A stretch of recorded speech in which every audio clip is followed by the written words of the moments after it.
Okay, here's something that I hold dear, and so because of that, it's extensive.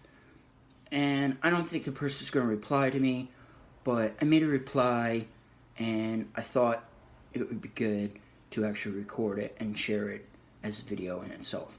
So I had a man say, "You see those 13 and counting women who accuse Trump of grabbing them without their consent as groupies?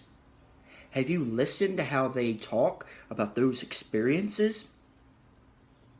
I reply, "The women's accusations are a big deal, and the behavior they accuse of is not fitting for any man, regardless of whether they are president, Walmart manager, or homeless man. However, I do value integrity and consider myself a feminist. I hope you will read my reply and that you will share your side because this subject is very dear to me." Only reading the headlines doesn't do serious matters justice and sometimes sways our logic and our emotions in the wrong direction. Such is the case with the Clintons. People say that the Clintons were involved in sex rings in the 90s and that Hillary got a rapist off and then laughed about it. And if you hate the Clintons, then you will probably use that as an excuse to continue to hate them. I don't believe the sex rings, nor do I believe in the story of getting a rapist off. Hillary was doing her duty as a defense attorney and defending a man accused of rape, which actually was consensual, but underage. They ruled the girl had a older man fetish, and so the man was convicted with sex with a minor with a reduced sentence. That isn't short and sweet Twitter style, but that is how I roll. Now, the 13 women, I feel sad for America and the news media for exploiting this to be against Trump just when it was most convenient for the Democrats. But it was only a thing in October. I wonder why. As a feminist, I hold women to a higher standard than some do. I have worked with female police officers, female psychologists, female EMTs, and females in the armed forces, all of which were traditionally male-dominated jobs.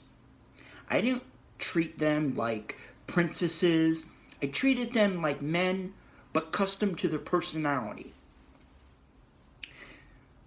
Let me back up. I treated them the same as men, but accustomed to their personality. As such, I know that any sort of sexual harassment or abuse can cause trauma, depression, low self-esteem, self-harm, and suicide. Any thoughts of suicide needs to be reported, or the person should check themselves into the hospital in order to utilize services that are available to help save lives and improve quality of life.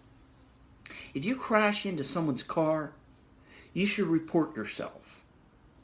If someone crashes into you, you shouldn't wait 10 years before saying something.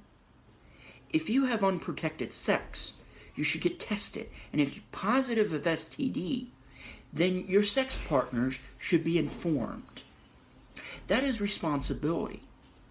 The person shouldn't be contacted 5 years later as a surprise, or to get pregnant and then not tell the father until 10 years later claiming child support.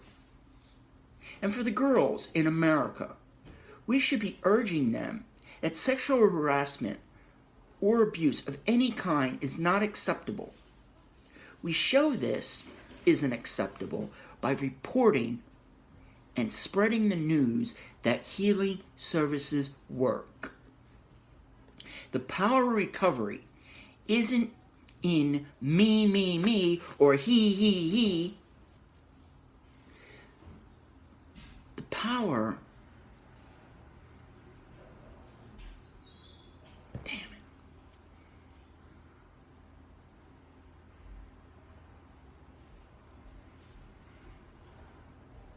it.